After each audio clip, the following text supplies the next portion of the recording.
episode 2 of a Disney Live podcast. This podcast is a place to bring together friends, both old and new, to share in our Disney adventures together. And we're so glad that you decided to tune in today. My name is Rachel, and I am joined by my co host, Missy. And today we have a very special guest, Tammy Whiting. On today's episode, Tammy will be taking us through her epic day at Universal's Epic Universe. With temperatures in Florida rising for the summer months, our top 5 today will cover our favorite ways to beat the heat. Then we'll move into question and answer time, followed by a hopping tip of the week. With that said, Missy, will you please introduce our guest for today? All right. Good morning or afternoon, everybody. Thank you for joining us again. And if this is your first time, welcome to A Disney Life. We're happy you're here with us. Today, our special guest is Tammy Whiting. Amongst other things, Tammy is my number one travel enabler. Chances are, if I'm traveling, it's either because of Tammy. Tammy knows all the details. Tammy's always right there. She really is quite the professional traveler. She's also the author of the unofficial guide to Disney Cruise Line. So I know she's been very busy getting the 2026 edition ready to go. So we do appreciate you taking the time out from your busy schedule, Tammy, to be with us today. Thank you for joining us. Thank you for having me. So Tammy and I recently visited one of the preview days at Universal's new park, Epic Universe. So first we'll be chatting through a little bit of our day. Tammy was also lucky enough to be there for the grand opening, which was just this last week. And she'll be telling us a little bit about that experience as well as compared to our preview day and then the additional things she got to do.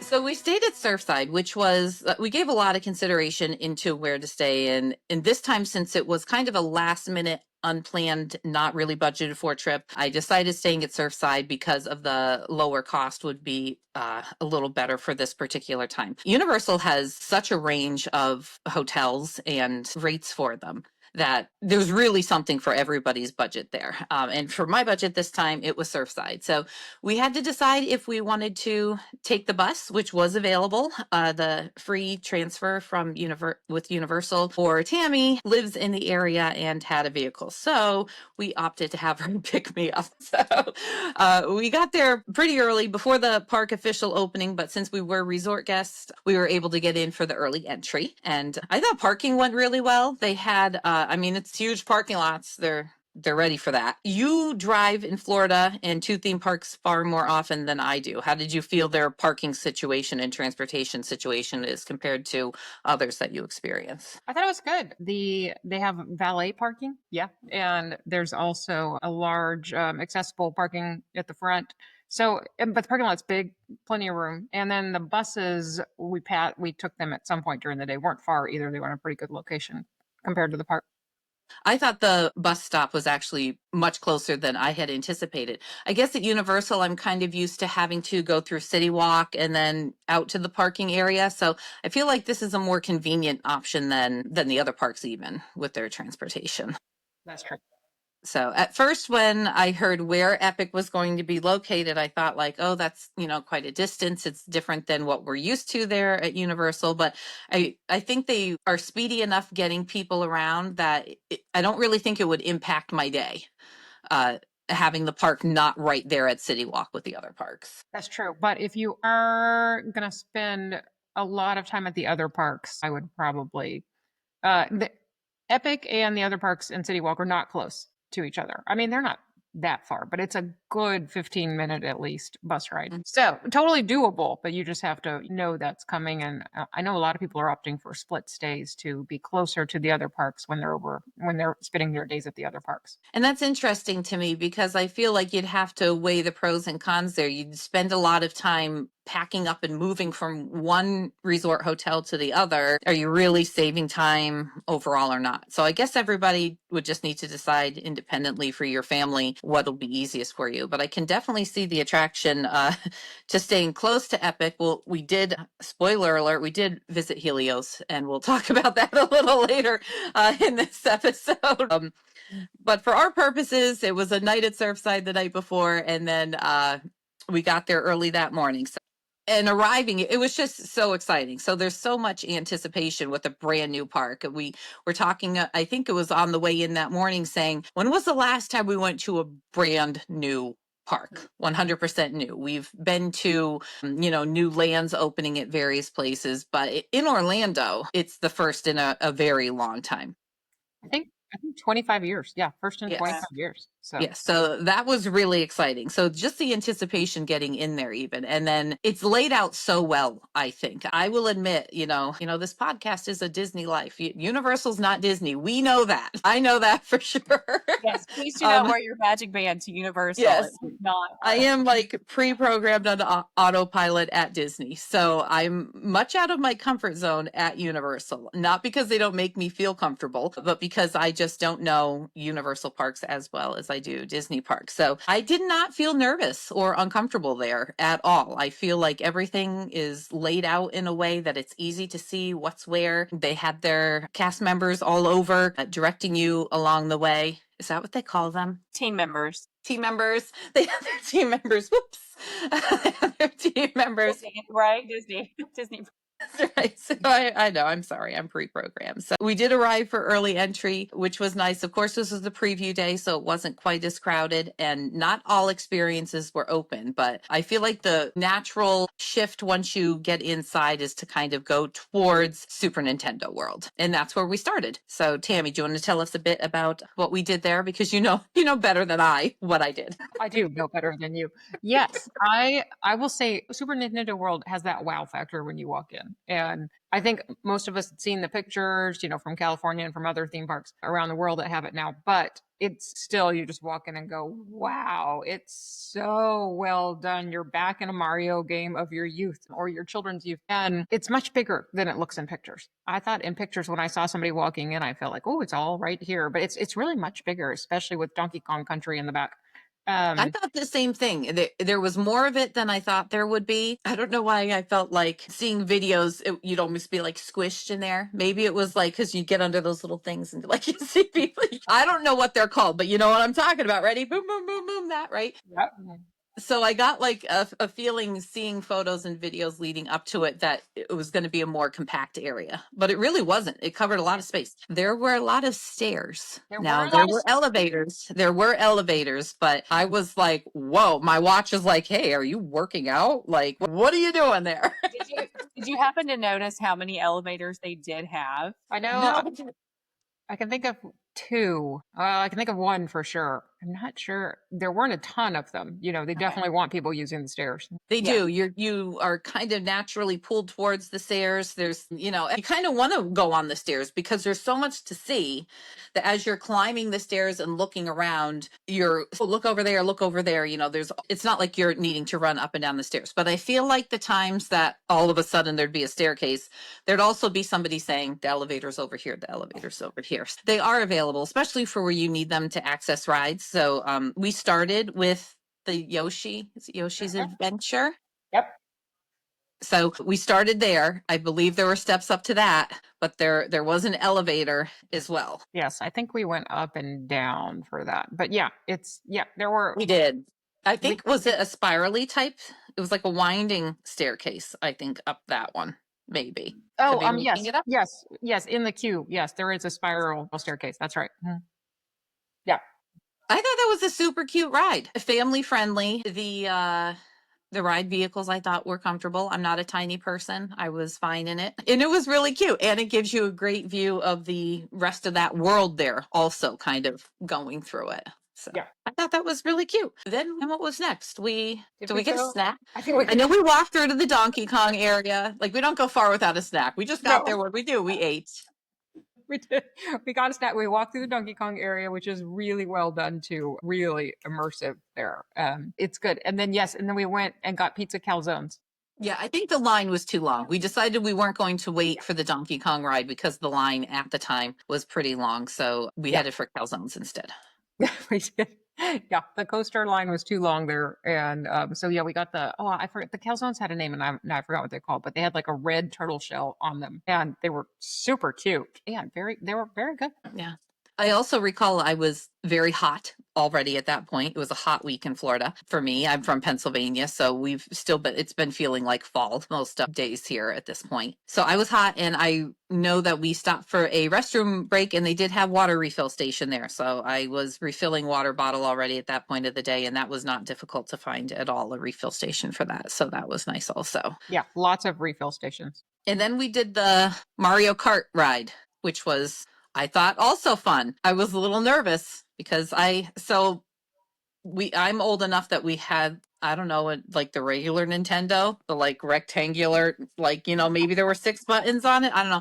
I barely ever played it, so I don't know. It was secondhand to us. It wasn't like gaming has never been my kind of thing. So I was nervous because I thought I would fail. I'm like, I'm going to get embarrassed. Am I going to get like ejected from this ride or like drop down into a pit or something? I don't know. Whatever happens to you on Mario. So, but you're in line and they give you those, what is it, like a hat? Like a visor. Yeah. It was like a whole hat. So it has a screw on the back, like a hard hat would have. Like, so if you know someone in construction or you work construction, you know how the hard hats fit to your head and they have like the crank on the back. That's what they're like. Someone in our group didn't realize that and kind of struggled with that, but we did figure that out. Also, when we were waiting in line there, I think that's when the queue for the Harry Potter ride opened. We failed at that. And it's one of those situations. Again, we were in the queue and we were on giant stairs. There are stairs within this queue also. I think we were going down them at this point. And you can see everyone around is just staring at their phones, which I personally kind of hate. Like, you're there and I'm wanting to take it all in, but you're having to plan ahead. So I get it, but I don't love it. I think we had one person near us who was successful. Everyone else, like in the whole giant stairwell area, was like, oh, didn't get it. The person behind me got it. It actually opened like a minute early, and the person behind me said, "Got it," and I was like, what, and like, we haven't started yet. Exactly. And we're pretty good at that, getting virtual queue things. We're used to that. Yeah, we do it a lot, and no, none of us got it. I will say, because of the timing of that, and because we were excited to be in a new ride and a new queue and all of that, we were taking selfies, and then we were trying to get in the virtual queue, and we missed a lot of the instructions for the ride. And so, our bad. That was totally our fault, but we missed some of the instructions. And so when we got on, it did take a minute. Like we missed, the person riding with me, she missed that she had to tighten her visor, and it gets really heavy when you put the second piece on it when you sit down. And so she couldn't keep it on her head. So she ended up just taking it off and just sitting and watching the ride as she went through. So pay attention to the instructions. It tells you where to look, and we missed all of that. It was still fun, and yet we missed all of that. Right. So first you get the hat part, and then when you're seated, you clip the visor, which is basically your 3D glasses, like clip onto, and they're magnetic, I think, right? I couldn't figure out at the end of the ride how to get them off. I was like, I'm now the person who everyone is sitting and looking at you because you can't take your thing off on this ride and holding everything up. But it's a strong magnet, obviously, to keep it on there. So I just wasn't pulling quite hard enough to release it. But so that ride, I was fine. I was comfortable as far as space, but it's weird. There's like a thing between the legs that was quite uncomfortable for me. And I thought to myself, I could see how maybe some larger guests would be uncomfortable on that ride. I know some people is that a ride that they have one of the seats for? I know I saw several around. There was the test seat at entrances. I can't remember if there was one for that or not. I can't remember if there was one for that or not either. Yeah, I'm not sure. To check on that. But I mean, it wasn't terrible or anything, but I can understand how some people could have some concern with that. So, but that was fun. So it's like an interactive, you're playing the game. I think we were shooting at things or something. I don't know. It was really cute and I enjoyed it as a clueless Mario person. So I think that was it for that land. So we headed back. Tammy, what's the middle section called? Like the hub area? Celestial Park. Okay, we went back into Celestial Park, kind of just gazed around there for a bit because it's a pretty area. It's also larger than I thought it would be. I pictured it as being like a tinier hub area, but it's really big. There are several fountains and some food options. There were some drinks out there, lots of stuff. So beautiful carousel. Yeah, the carousel. We never made it on that, but it is beautiful. It is. We looked at it and we watched it go around. But so then we headed to Dark Universe, and that was a little scary looking, but it was so cool. It is. It was really, really cool. I think we just kind of wandered there a little bit, and by then we were like, wow, we are so hungry. Sure, we did. We went right to food after we got in and walked around and looked. And it is really cool in there. It's I'm not a huge horror movie person, I don't dislike them, but I know that horror movie fans, especially old school horror movie fans, love it. And but even not being that big of a fan, you can tell how well done it is. At night, it's amazing in there. But yeah, it's not scary or anything as you walk in. It's not something I worry about taking children into. Right, But right. it is very well themed. Nice So large restrooms. I visited those too. yeah, So that was good. I'm a frequent restroom checker outer. So we went to Das Steakhouse, right? Is yes, that what it's we went called? to Okay. Das Steakhouse, and it's not what you think. It's not steaks. It's not like steaks. It's like steaks. It's that. That kind of steak. Well, and I will say, as someone who wasn't with you, but looking at photos later, I thought that restaurant was very well themed and the food looked really great that everybody had. And it was one of those that's like, oh, I need to check this one out when I get to make it to Epic. Yeah. So it's a quick service. They didn't have, I don't think they had any of the windows open at the time we were there. You had to do the online ordering, which can be very convenient. You seat yourself at the table. They did have a team member around to kind of help direct you if you needed help, but there were plenty of tables when we were there. We had a little bit of trouble with there was no service in there. I had no cellular service and had to connect to the Wi-Fi at that point. Someone else with us never got it to work. I'm not really sure why. Did she end up going outside? I don't know what was going on with her phone, but we had a little trouble with that. I'm kind of a particular eater, and I'm one of those people that servers probably hate because when I order something, it's followed by a long list of, but please hold the. And there was no please hold the option that I could find on the online ordering. And we did follow up after and ask, and they said no. If you need a special order, you need to go to one of the windows. But like I said, at the time, there's nobody at the window. So I ended up ordering way too much food because I ordered 2 kids' meals. I ordered the chicken on a steak. I don't know what it was actually called, but it was cute. And then there was a kid's version of the meatloaf on a steak. They were both very good. And they came with, was it fries? And there were definitely grapes. I know the grapes were good. So I had those. And then I got the dessert, which looked like the little coffin with the magnets. The maggots, when I first saw it, I thought I can't eat that. But I mean, they're just puff rice. Yeah, It ended up being really good. I ate it. What did you get, Tammy? I was not. It was so hot, and I just had a calzone, so I was not overly hungry. So That's right. You did eat. I also got a kids meal. I got chicken strips from the kids meal, and they were very good. And I wanted to say about their mobile ordering at Universal.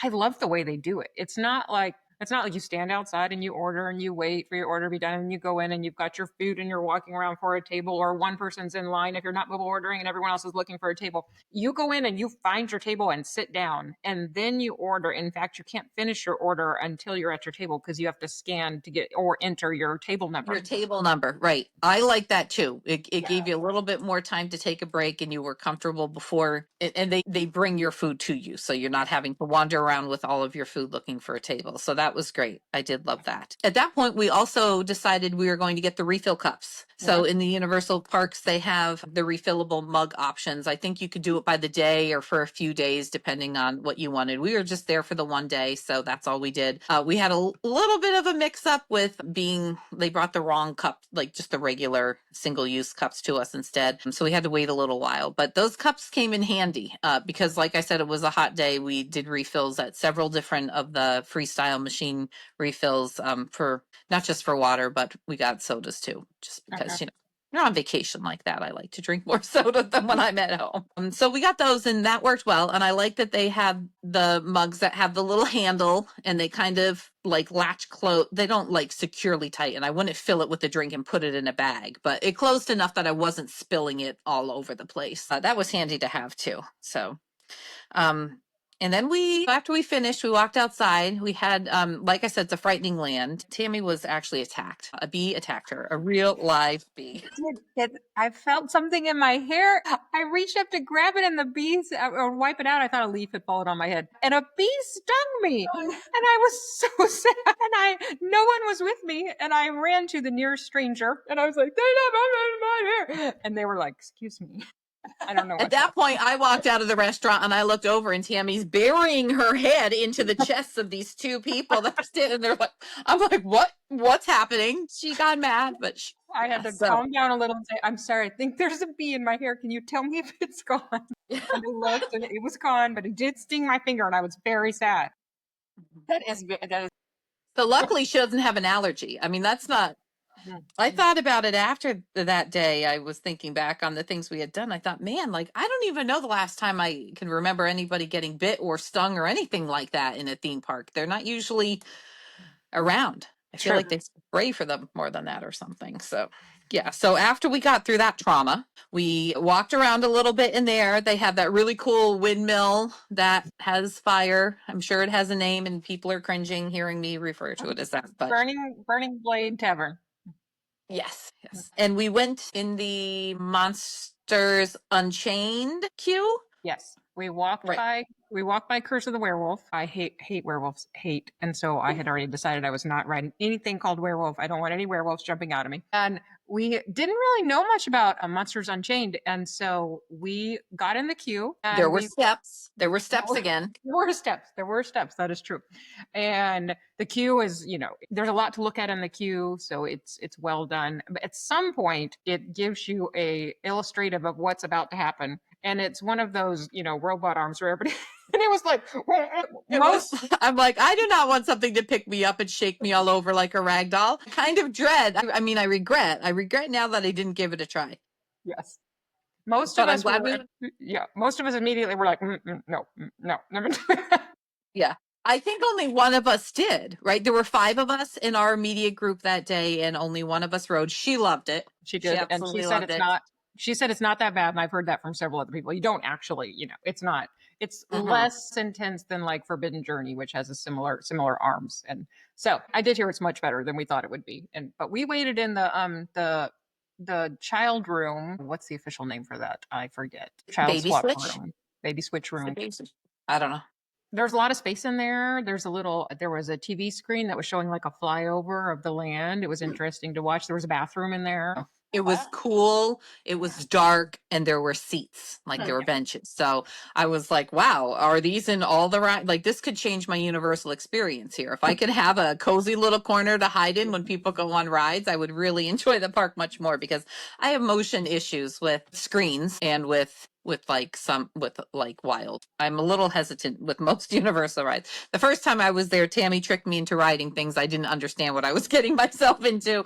It's been many years I've never recovered. So I love that baby switch robe or whatever it was called, because that was nice. And I don't remember how long the line said it was, but it did not take nearly as long as we thought it was going to get through there. I thought maybe we were held earlier on. We went through a lot of elaborate queue area, but with how quickly we got through that before we parted ways with our friend with us who was riding, I thought, oh, we're going to be here for a long time. And she was out pretty quickly. Also, there's a restroom in that holding room. So that was nice too, that there was a restroom just off of that to use. Yeah, and I'll make a note for Universal, the rides that do have the baby switch rooms, they are very close to the front of the line. Okay. And having young kids myself, it's very convenient for us to use as well. The only ride that I have not experienced one on, well, we haven't tried in the Hulk, but Velocicoaster, when I went on that last time and I had my small children with us, they actually gave us a pass to come back. But I have not seen a space where they could have a baby switch, rider switch, or baby swap room in though. But I will say I do, as a parent of small children, I like that. And I hear from other parents too, like, hey, I wish I could just take my child through line with me, because it's much more convenient if you get held up. Okay. So I think we left that land at that point back into Celestial Park, and we stopped in at Helios. We did. Which is absolutely gorgeous inside and out. Now, I've heard some conflicting reports since then, and we did have some question that day if park guests are able to just go in there and then return to the park from that entrance. So they do have their own exclusive park entrance from inside that hotel, but it's not intended for general public use. Obviously, they don't want you driving there and parking there and accessing the park just through their hotel. So they had signs, didn't they? There was nothing to indicate as we entered the hotel that maybe we shouldn't do that. They all seemed very welcoming. They knew we were coming from the park. We kind of took a look around at things, relaxed in the lobby for a bit, took some photos to just kind of absorb it all in. And then we noticed a sign that said only park or only resort guests could enter through that entrance. And we said, oh no, like, do we need to, like, do we live here now? Do we need to get like a ride share to get us back to parking and go back to the other gate? We didn't. So we're like, well, let's just go ask. So at that point, they said, no, we're fine. I don't know if it was because of a preview or if it was because we were guests at another Universal resort or if they just were being nice, but they did let us go back in without any question. But I have seen a little bit of talk on social media since then that people were told they were not allowed to re-enter. So I don't know I the think, official policy on that. yeah, I think they told us this day, and I have heard this is accurate, that the intention of that sign is to keep people from doing that in the morning. And as Missy said, using that, it's such an amazing location, using that hotel insurance to get into the park. And in the mornings, from what I've heard as well, that line can get really big getting into the park. There's not a lot, there's 2 security checkers there, 1 scanner. So when Yeah. a lot of people are trying to get in there in the mornings, it causes a real backup through the hotel.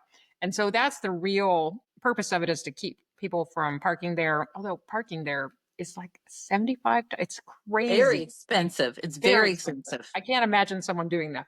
But that's the real intention. So it may be kind of a case by case thing, depending on how many people are doing it during the day, if they feel like they need to limit it. I would probably be careful if you're going to go in. I would stop immediately when you open that door and ask the security guard that's right there, can we come back in, if we come in and walk around the hotel? Can we Mhm. come back out? Yeah. And so, and like Missy said, the location. I mean, the hotel's beautiful. The location is incredible. The rooms that look right into the theme park. That's my favorite hotel at theme parks, are the ones that are in the park, that your windows look into the park. And there's a few of those across the world. And I love those hotels. Yeah. The location, incredible. Yeah, the view from those rooms must just be unbelievable. I would love to see it at nighttime. I'd be torn. Like, do I need to be in the park or do I want to be up here looking at the park? Because that park lit up at night was stunning also. So we made it back in without much trouble getting through the security. We did have to scan our tickets to re-enter the park, of course. I think we stopped by another Coke Freestyle machine and refilled our cups at that point. And then we headed over to Wizarding World, which was again amazing. We've seen them do this before at their other 2 parks in Florida, so we know what to expect. A very, very immersive land, and they did not disappoint here. They did What did not. you think, Tammy, as compared to? I think it's incredible inside. It's interesting because this Wizarding World is themed after Paris. And so instead of feeling like, oh, I just walked into Hogsmeade, or Hogwarts, or I just walked into I walked through King's Cross, I came out of King's Cross and into the land. It's not that. It's not a immediate Harry Potter walk. You feel like you walked into Paris, 19 Paris, I believe is what they are saying. And it really does. It really does. Like you are on a little street in Paris. Although there's touches in the windows, you start to notice like, oh, that's not that's not normal. It's very, very well done. And then when you get into the Ministry of Magic, the actual ride, that is when you take the flu into London, 1990s London. Then you're changing locations there for the ride. And as Missy said, we just missed a walkthrough of the ride. We were not able to get the virtual queue that day, which they currently are not running, just standbys right now. And I'm not totally sure if the ride ever opened that day or not. We had heard later in the day, we heard it never opened. There were a few other guests who had mentioned that it never did open. We just missed being able to do a walkthrough, meaning we were literally the next people in the line. And they were like, nope, we're shutting down the walkthrough for now because we're going to try to start up the ride. I don't remember if it was 2 p.m. It was like 2:30, and they weren't going to start the ride until 3 that day anyway. So we thought we had time to walk through, but we just missed it. Right. And then, of course, then it ended up not opening anyway. But the rest of that world, I think, looked fantastic. So at that point, we decided we'd head back to Surfside. We wanted to check out the bus transportation to see how that worked midday using their bus transfers. So we headed back out the front gate of the park, and the bus stop was, I think, very close. Of course, it was closer than the parking lot. It wasn't a bad walk at all. We got super lucky because our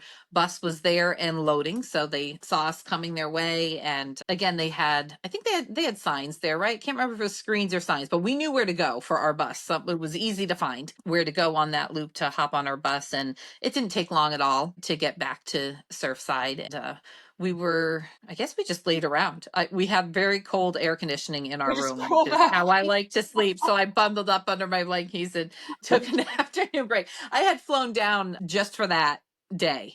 So I was kind of like, I flew down the night before just to visit Epic Universe the next morning. So I said, let's take a little break. We were there and had a couple work obligations to handle, and maybe about 2 hours or so I think we spent at the hotel in the afternoon. We considered swimming, but then we didn't. I don't remember why. Oh, because Tammy's swimsuit was in our car, In the car, and we decided to take the bus, which was in the parking lot at Epic Universe, and we had the bus. So we failed at that. I may just start carrying a swimsuit for Tammy in my bag wherever I go, because I feel like it's not the first time she used this same excuse on me. But true. um, anyway, but Surfside does have a nice large pool. There were people enjoying it, and that was nice. It was I think I had maybe been there before to take a look around, but it was my first time staying there. So overall, I was impressed with the hotel. We had a one of their 2-bedroom family suites, and I think that was a nice layout, and I can see how that would be an excellent option for families with little ones. So your family would love it, Rachel. The only thing, we have stayed at Surfside before, and it okay. was very nice. We did really enjoy it, and it's a great price point, and it's not something that I would look at somebody and say, hey, this is pricing really well, but I wouldn't call it budget. Like, it didn't feel cheap to me, you know what I mean? Right. It's very well done, and then the food court had a lot of really great options too. So then we took the bus back. We didn't have as much luck with the bus going back to Epic Universe. We waited longer than we thought we would. I don't know if it was time of day or if that's typical for it, but we did wait a little while. But it wasn't bad. It couldn't have been more than 20 minutes, I don't think. Was it, Tammy? No. No. No, I'm just used to like instantaneous, like this is where I want to go, take me there now. So like if I wait 5 seconds, it's too much, but no, it wasn't bad. It must have been around closing time for Volcano Bay because there were a lot of people returning with swimsuits, and I think they were kind of more focused on clearing out that park, and plus it was a preview, so they did not have many people going back to Epic Universe. So I anticipated it could have been a lot longer than we did wait, so we got lucky with that. But we wanted to get back to Harry Potter, the Harry Wizarding World. What is it called? What is the actual name at this park? Harry Potter Wizarding World Ministry of Magic. It's a long. Okay. Okay. So we wanted to go back there to have dinner. And again, it's a mobile order, online order type situation. There was a line waiting to get into the restaurant. So that took maybe 10-15 minutes. It looked worse than what it was. It was out the door when we first arrived. And, then you go in through like a little vestibule welcoming area and turn a corner. There's a bit of a line, but it wasn't too bad. And I thought, oh, good, we'll do this. And then we'll have time to hit the worlds we hadn't done and then return to nighttime in Dark Universe, because I couldn't imagine that dinner would take that long. But we had an unfortunate dinner wait. That was. Some of us didn't. Some of us got our food really quickly, but then Right. two So people, no. So I think for typical guests visiting Epic Universe, when you're traveling with your family, you're placing one online order for your food. We tend to do a lot of group travel and traveling with people who aren't buying all of our food for us. We're buying our own food.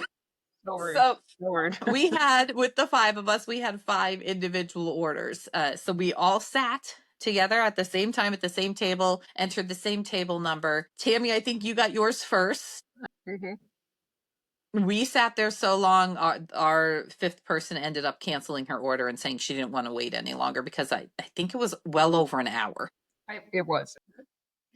Over an hour from when she sat in the restaurant and placed her order to when her food came. There was an issue with, what was the problem? They said something in the kitchen. There was something, I can't remember what she ordered. Something she had ordered, and somebody else had ordered it too, but they got something, they had 2 things, so it wasn't as big of a deal, but I forgot what it was. It wasn't the quiche Lorraine, was it? Because you got the quiche Lorraine. No, I got the quiche, and did you get the quiche? No, I got the quiche. I thought that was fantastic. It is not something I would typically order, especially for dinner, but it was delicious. I would get it again. It probably wasn't my favorite pick for on a hot day. Like, I feel like that's kind of more of like a comfort food type thing. It was very hearty. It was a very thick, very generous portion of the quiche. What's this dessert there? Did they have a dessert? Is that what the problem is with? It was no, because Heidi got it. It was the butterbeer crepes, and those came out. We'd finished That's eating right. She those got the and still crepes. didn't have the other. Yeah.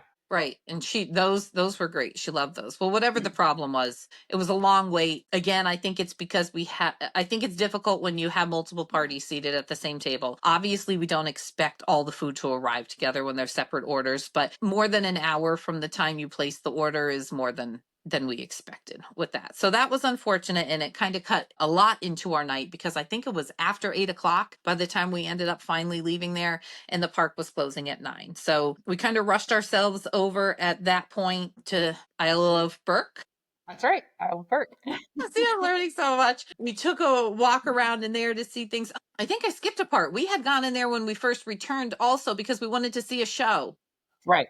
But we just missed the like they had closed it off. The theater was to capacity. We were just a couple minutes before the show starts time, which that's not surprising. We know better than that. Like we visit theme parks. We know you can't show up at the show time and expect to be let into the theater. So we failed at that. So we were returning there. At that point, I think, what did you ride, Tammy? You rode something that wasn't something I would ride. So I didn't go in there with you at night. Yeah. When we went back in, we rode the coaster Hiccups wing gliders. Yeah. It's a Is that the dueling coaster situation? yeah. Which coaster is that? Where was the dueling? The dueling one is the Stardust Racers. Racers. Yeah, that's right. Yeah. Okay. Yeah. Which No, I've heard is fun but intense.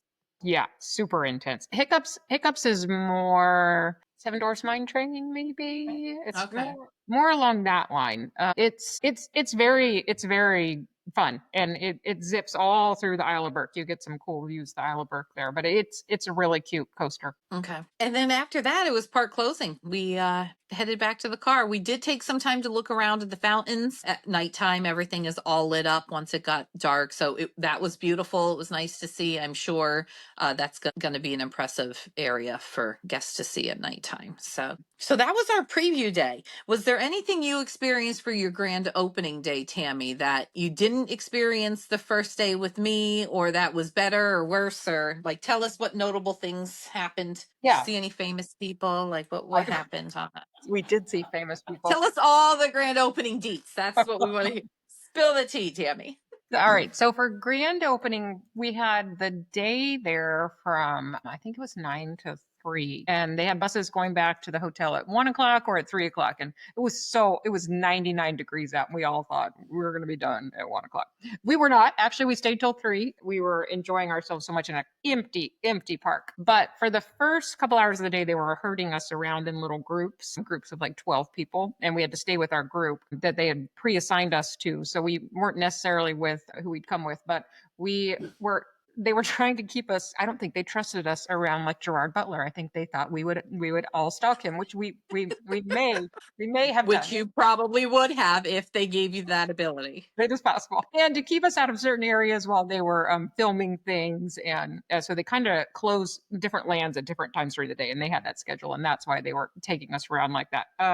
We went in right away, and our group went right to Ministry of Magic. We're like, all right, this is it. We're going to get to ride it. And we got all the way back there, and it was down. We were very sad, but we knew we had one more chance that night when we came back for the big ceremony and everything that night. So we did walk through the queue, though, and the queue is wow. I mean, it's the best queue I've ever seen. I can't think of another ride that compares to that queue. If you can't ride the ride, or if you want to use the chicken outdoor at the end, go through the queue because it's incredible. I don't like the term chicken outdoor. I'm not a chicken. It's more about the I don't want to get sick on the person in front of me door. You know what I mean? Like, don't call me a chicken. It's a. Well, give me an official term. I think chicken outdoor is the official term. I'm not easily offended, but I don't imply that I'm too afraid. Right. I really don't think that any theme park's going to kill me on a ride. So I'm not afraid of death. I'm afraid of illness. But anyway, continue on. I used the chicken outdoor in a few minutes. I'll tell you. So I call it chicken outdoor. That's what it was.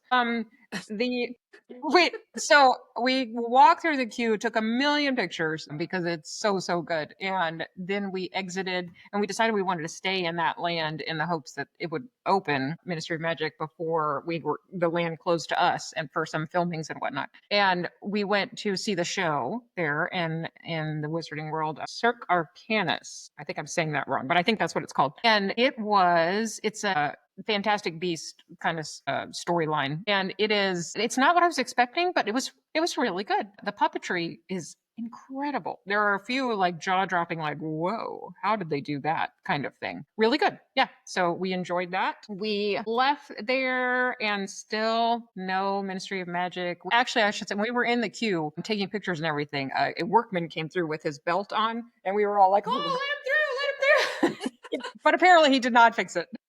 No, poor guy. I'm sure he tried. Yeah, I'm sure he tried very hard. So we left. We went to Dark Universe, which is where they were holding a bunch of media. And Gerard Butler just walked right by me. I was like, "Well, hello, Gerard Butler," but we were instructed not to approach the celebrities. We did not. I didn't say anything. I didn't even take a picture. But I was like, But didn't they know that you're an acclaimed author? right. I mean, why didn't maybe he was told not to approach me? I'm sure that's what it was. That's probably what it was. I'm sure. Yeah, it was, and I saw a lot of friends in there. It was really fun. My group of 12 went to ride Curse of the Werewolf, which again, I'm not going to ride a werewolf ride. I realized that the odds of me being attacked by a werewolf are very small, and yet still, I don't appreciate werewolves. And so I was waiting, and I was talking to some friends that I'd seen there while everybody rode. And then we got off, and we decided to do Monsters Unchained.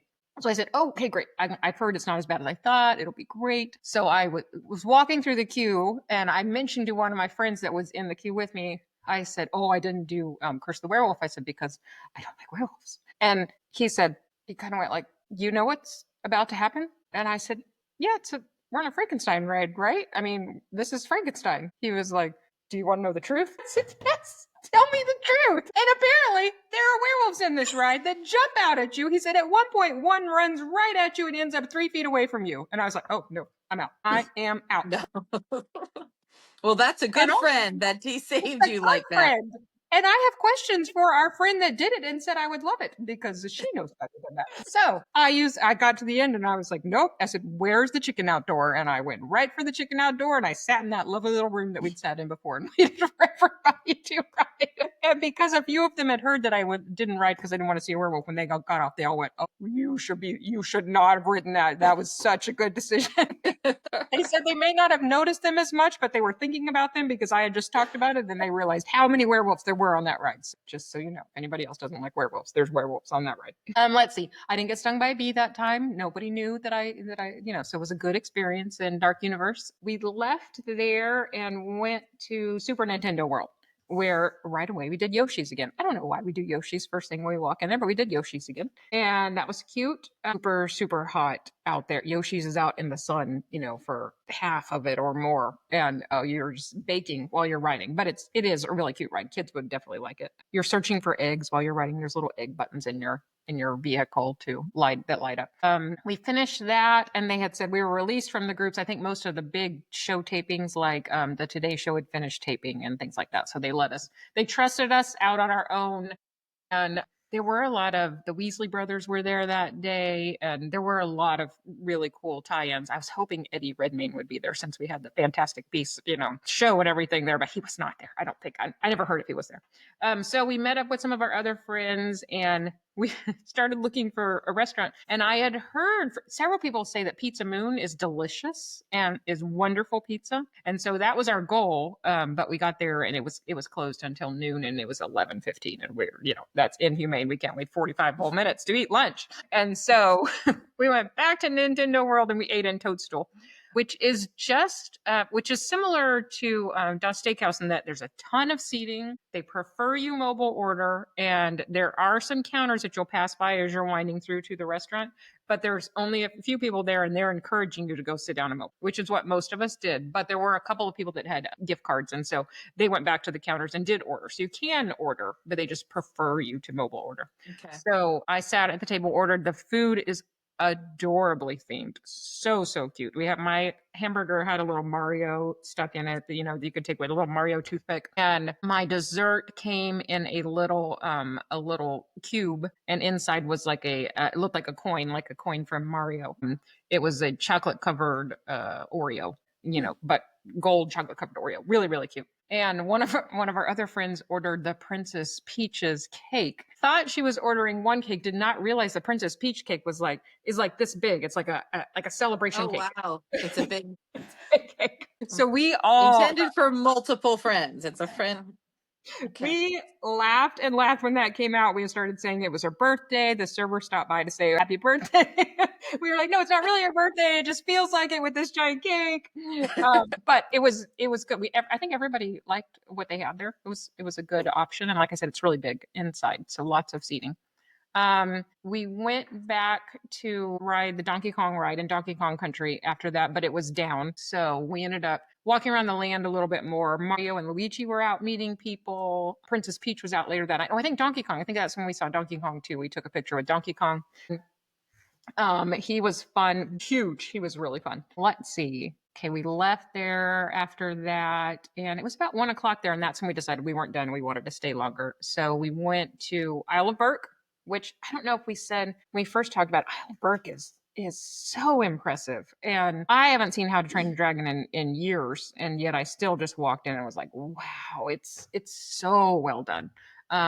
We went and saw Toothless, the animatronic, their dragon, their robot animatronic, whatever he is. He was incredible. Real live dragon. Real life dragon. He was super cool. Really, really one of the best meet and greets that you'll do, I think, in any park. Really, really cool. And Astrid is there with them, or one of the other dragon trainers. And we all got pictures with Toothless.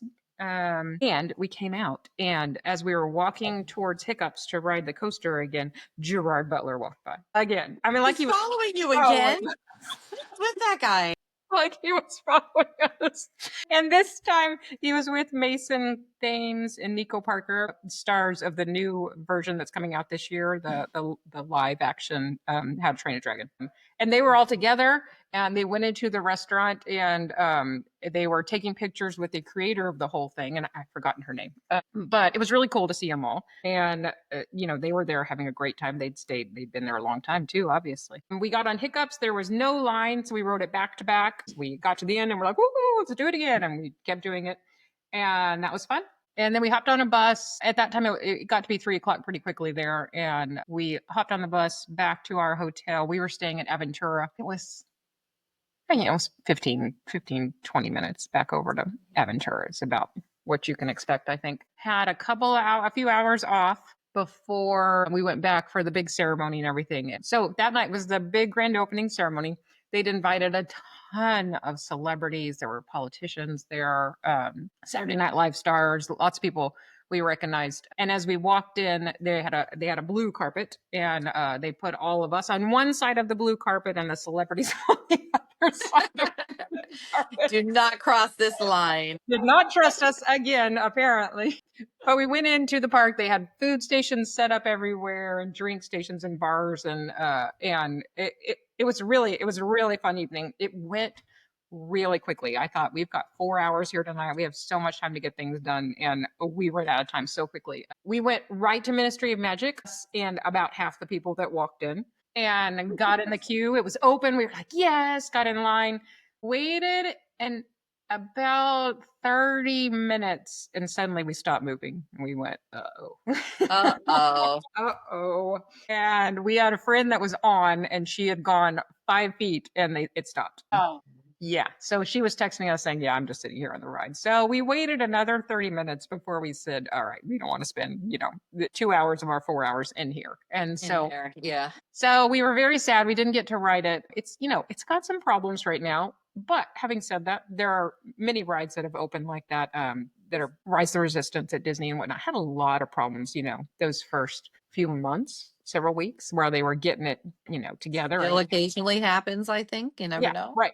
Much more reliable now, but still happens occasionally, not as. So I'm sure it's just gonna take some time for them to get used to this technology and everything, and it'll get better. So we got out, we went to find some food, we went to Isle of Burke and we realized that the walk-up counters, we could just walk up and order whatever we wanted. And so I wanted to try one of those mac and cheese cones that I'd seen so many people talking about. And I I've was seen the hoping, photos of them. yeah, Yeah.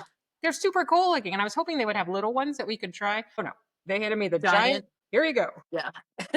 Okay. You get a So workout just holding the cone you're trying to eat. Yes. it's impossible to eat it nicely. I mean, macaroni and cheese is falling while you're trying to get it out. It's all over the ground around you, but it was very good. I got the plain one. I have heard that the one with the chicken is delicious. And so next time I will try that one. And I thought I liked the cone more than the mac and cheese. The cone was delicious. So I ate that. Let's see. I don't think we mentioned, and that's at Spitfire Grill. I don't think we mentioned fire. What is that ride called? Fire drill. It is a boat. It's a boat ride, but what it is you are shooting water through the whole boat ride at different targets. You can see the whole thing from above on the bridge. It's all outside, and people in line are shooting water at you. You're shooting water at the people in line. I mean, you get drenched on that ride. So we did not do that, but I will say if you have small children, they would love that. They would have so much fun soaking people and getting soaked on that ride. And on a hot day, yeah, it's probably a great thing to ride. There's also a really cool playground there in Isle of Burke that the kids could get lost in for a long time. So it's a good place for kids. After that we went to Dark Universe. It's so good at night. Like I said, it was packed in there because it's so good at night. There's a effect the Burning Blade Tavern, of course, the window catches on fire I think it's every 10 minutes. I think it's on the 10s. And they're also like electrocution. That's not the quite word. I'm like lights coming on every 10 minutes or so throughout the land. That is cool to look at. You don't even notice it as much during the day. You hear the sound, but at nighttime you can really see it, and it's very cool. Then we went back to Super Nintendo World, which is also really cool at night, which I really liked at night too. We saw some celebrities in there, and we stayed in there for a while, taking pictures, saw some character meet and greets. We had some ice cream back at the Donkey Kong stand, and then it was almost time for the grand opening ceremony already. So we went to find our spots for that. And one interesting thing about that is Helios, as we said, is right there in the park, right on the other side, right. You can see it from the water, and that's where the show was over the water, the fireworks and whatnot. And they apparently had asked everyone at Helios before they left that day to close their curtains and turn off their lights. So the hotel was dark, so we could see everything in front of it, the drone show and all of that. There was one room that had not. Oh no, don't be that guy. And I thought that person is probably down here with us, and they're looking up there going, totally forgot about that. Very embarrassing. So Steven Spielberg did an intro. I don't think he was there, although we couldn't see. I think it was recorded, but I could be wrong.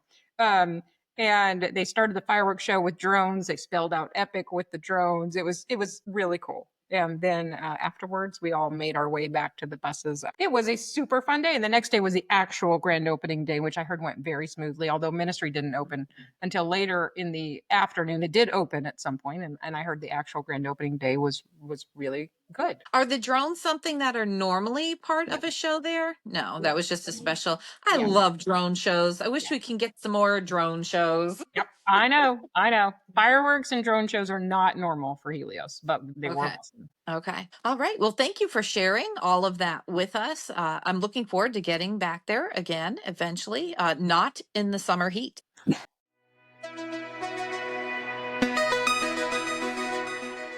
So, as we have mentioned several times, it's hot down there in Florida, especially in the summertime. So, coming up next, Rachel and I have each prepared our top 5 ways to beat the heat when you're spending your day in the theme park. So, Rachel, if you're ready for that, we can get right into it. Absolutely. And Tammy, feel free to weigh in if you have any additional suggestions or comments on any of our ideas here of ways to beat the heat in the Florida parks. All right, go ahead, Rachel. What's your number 1? Well, or 5? Are we counting down? What's I our think we're order? counting down. So number 5 for me is take a mid-afternoon break. That can look like a lot of different things. Arrive early, go back to your room for a little bit, or go park hop. Go to the bus stop and see what resort is loading and hop on that bus and go check out another resort. Or if you're at the Magic Kingdom, get on the monorail, take the loop around, then return to the park later that evening and stay until closing. There's a lot you can do. You can go nap, you can go shopping, pick out a new resort, but take a mid-afternoon break, get some air conditioning. Okay. And what's funny is that number 5 for me is also go back to your room and take a break. And I guess it's proven to be a good solution because, as Tammy and I just explained during our 2 different Epic Universe days, we both took afternoon breaks. So it's a pretty common thing. I feel like you have nothing to prove by being in a park from park opening to park closing. Your vacation is your vacation. And if you're not enjoying it, then you're doing something wrong. So there's no reason to torture yourself with being in the park all day long if you feel you need the break. If you don't need that break, that's fantastic. Stay there and have a blast. But I feel like you pay a lot of money, not just for park tickets, but also for your hotel. So you might as well go back there and enjoy it. We are big fans of staying on Disney property whenever possible, or Universal if it happens to be Universal Day. But of course, this is a Disney life, so we're focused more on Disney. And a lot of their hotels are pretty easy to get back to from the park. So yep, that was my number 5 as well. Well, there you go. All right. Well, my number 4 is to take in an indoor show. So I actually have the longest show times at each park. For the Magic Kingdom, the longest indoor show is the Hall of Presidents at 23 minutes. It is currently closed, but you can catch the Carousel of Progress at 21 minutes instead. Epcot is the American Adventure at 29 minutes. And then at Hollywood Studios, you have First Time in Forever, a Frozen sing-along celebration at 25 minutes.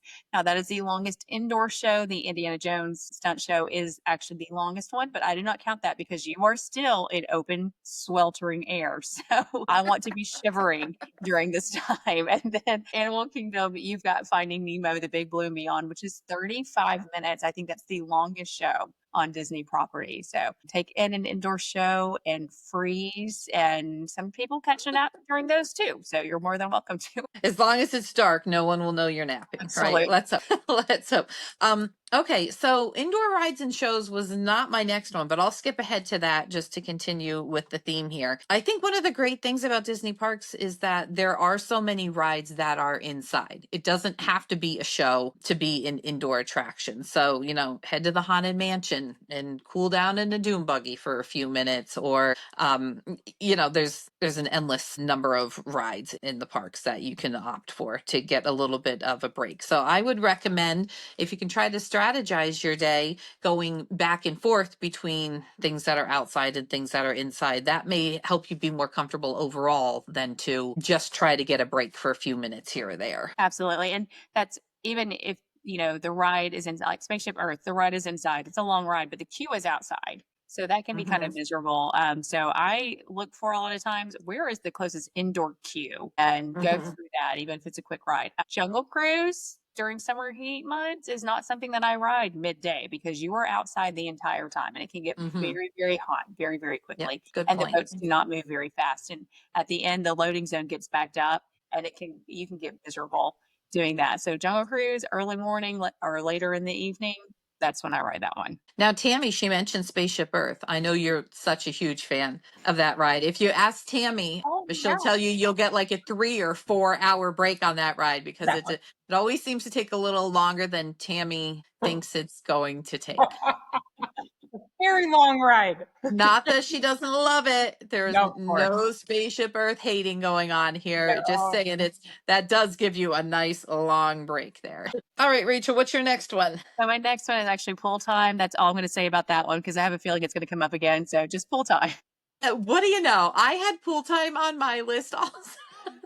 So, there was a time when I have 2 kids and they are 18 and 16. And I could remember years ago sending Tammy a message saying, where's the worst pool on Disney property? That's where I want to stay because I cannot keep my kids out of a pool. So we are definitely pool people, and almost every day is planned around, what time are we going back to the hotel to swim? So pool time is a great way to cool down. I have been there at times that it doesn't feel like a refreshing pool break though. It feels like you're swimming in everyone else's sweat, and that's disgusting.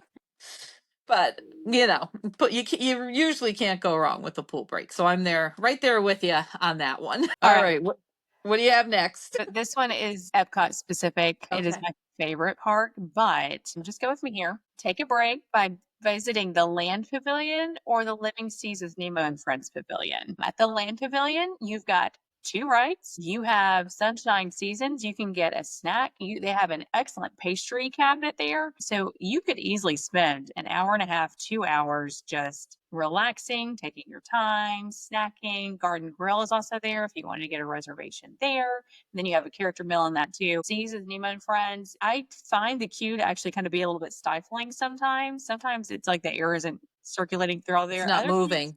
I know exactly what you mean there. It can okay. be stuffy in there. Yes, but other times it feels like it's 15 degrees in there. So it's a little it's a little bit of a what am I gonna find? But the riding gets stuffy. But once you're outside of that and into the aquarium part, there's so much. And listen, even if you don't have little kids with you, Turtle Talk with Crush is so fun because it's always unpredictable. And if you do have little kids with you, you're also in the back going, "Oh, what are they going to say? What are they going to say?" um, but it's fun to check out, and of course, seeing the different marine life that they have in there too. You could easily spend quite a bit of time out from the sun into the air conditioning at those two pavilions. That's a really interesting idea. And, I feel that that aquarium in the Seas Pavilion is probably one of the most underrated things Disney has going. You never hear people talking about that. I feel like riding the Nemo ride is kind of a filler thing for us most days. It's either it has the lowest weight, or, it's inside and it'll give us a break and a place to sit down, or it was the only lightning lane available. It's not like most families go to attraction. So I feel like when we ride it, we're usually in a rush to get somewhere else after, because it's usually something that's just kind of crammed in, like whenever it works out. We don't spend enough time as I feel like we should in the aquarium, because there really is a lot to see there, and you can spend quite a bit of time in there looking. Now, I believe the manatees are no longer there, which makes me sad, because that's something that my girls used to love to watch. Like, they would just watch them eat lettuce for quite a while, which I feel maybe I made that memory up, but I think it's real.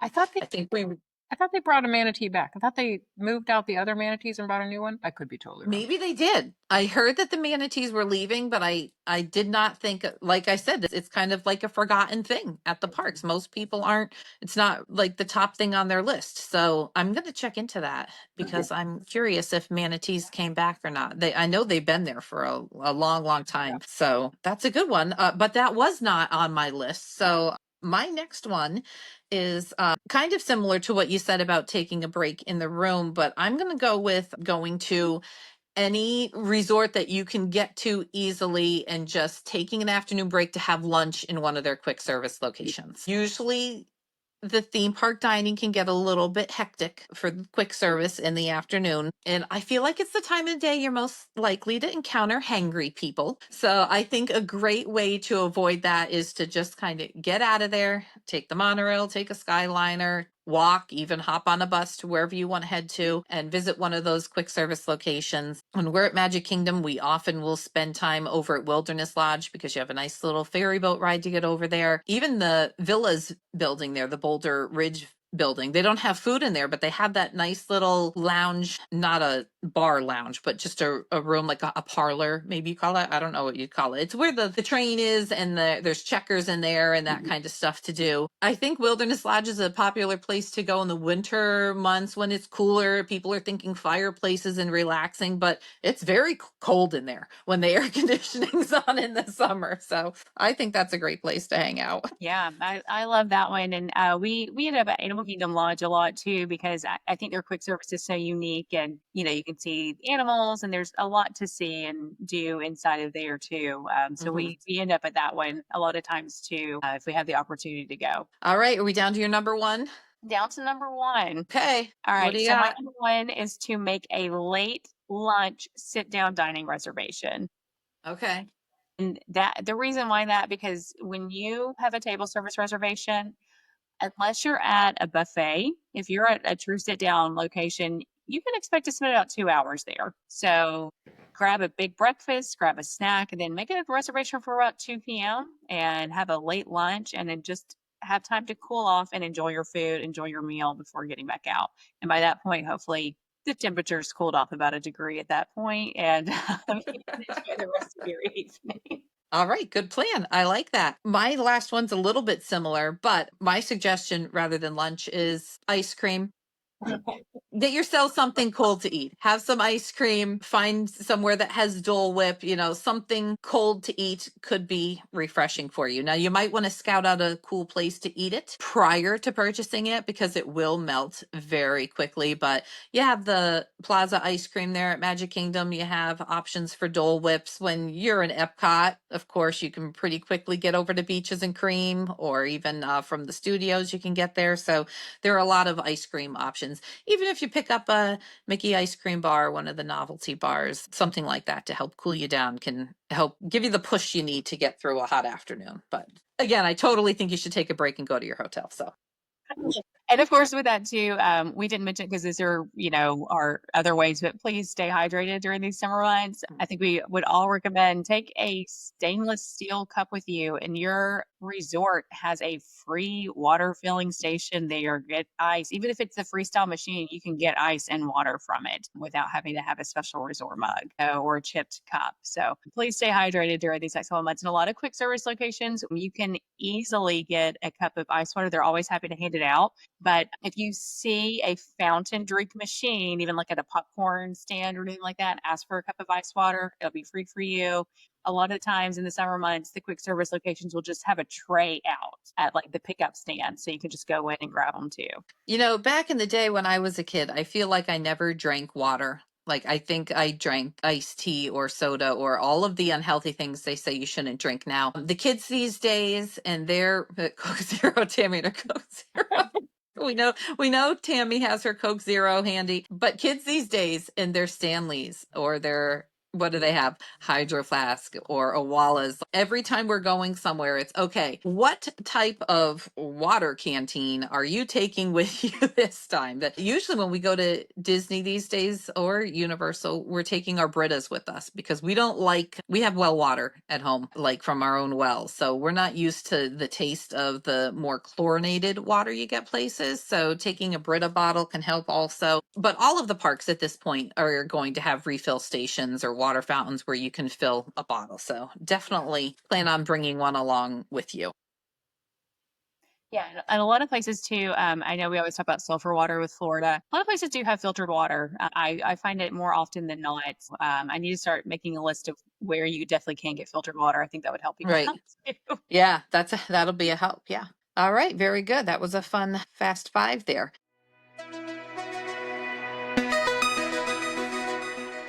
For our listener question today, we have something referencing back to our trip report from today. And our listener question is, what is the recommended way to get to Universal, to any one of the Universal parks or hotels, from Walt Disney World? So, Rachel, what do you do with your family when you're down there and you're hopping from one world to another? If I don't have my children with me, obviously rideshare is a very easy and convenient way. If I do have my children, we are usually switching completely from one location to the other and not doing just a day over there. So I would say we talked about private transportation last week. Private transportation, have a place to put all your stuff and your stroller, bringing car seats, and then just using that way. So I would recommend that. You would be surprised. We're actually very reasonable because there's a lot of competing companies they are trying to get your business because they do realize that there is a need for that.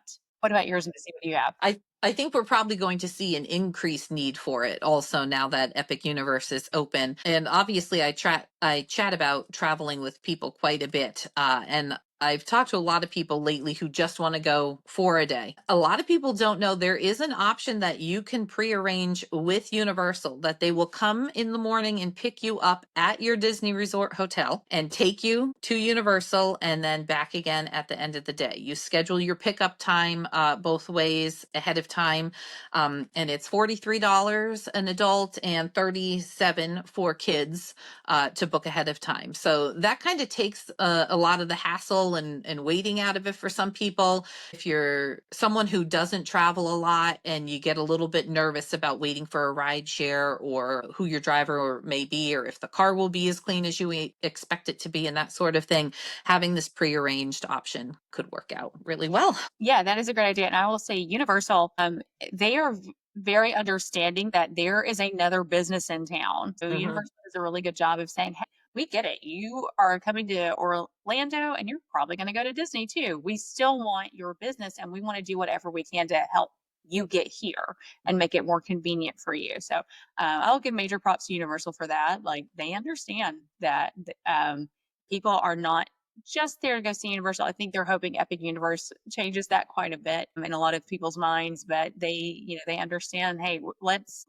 play into this a little bit and make sure Hmm. people hear easily. Yep, absolutely. All right. So if you have a listener question for us, we would love to hear from you. And you can get those to us a couple of ways. You can email us at one of two different email addresses that we have. Option one is a Disney Life at storybookdestinations.com. And option two is podcast at storybookdestinations.com. We'd also love for you to join in with us on our brand new A Disney Life Facebook group. And you can ask questions there as well. We would love to feature you here in one of our episodes.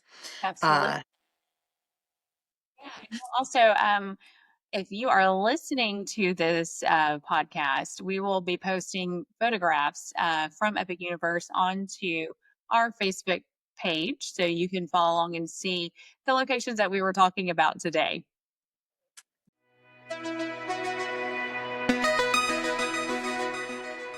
Now, before we leave, I've got our tip for the week. So, currently at Walt Disney World, both water parks are open, Blizzard Beach and Typhoon Lagoon, and they will remain that way through September 7th. A new benefit that rolled out in 2025 is that guests staying at a Walt Disney Collection Resort receive free water park access on the day of check in to either Typhoon Lagoon or Blizzard Beach. So if you're traveling this summer, consider doing what we call a split stay. You want to plan a resort day or a break in the middle of your stay, switch resorts. And that way you get not 1 day of free water park access, but you also get 2 days of free water park access. So I think that's a great way to experience both water parks, see what they have to offer. And I'll also add an extra tip in there too. If you're planning on doing this, try to get to the water park early. There were times around spring break, around Easter, that water parks were hitting at capacity. Of course, that could change now with both water parks being open, and there's more space for people to spread out on those. So that's my tip. Instead of park hop, go resort hop to get your water park access. Excellent tip, Rachel. And I actually plan on doing that this summer on a Okay. family trip. So if you all tune in with us for our next episode, we will be discussing our bit of a pre trip report for a July trip that Rachel and I have coming up together. And we've decided to visit Blizzard Beach with my family during that trip. So next week's episode, we're going to talk through some details and ask our listeners if you have any suggestions for us. We would love to have your comments and your recommendations for us as we move forward and plan our trips. So I think it'll be a lot of fun to talk about what we want to do. And then once we return from the trip this summer, we can talk about what worked and what didn't work. And it's always a learning experience going And forward. some of our own advice of beating the heat for sure. All right, everybody, that's everything for today's episode. Thank you for being a part of a Disney Life with us, and we will chat with you soon.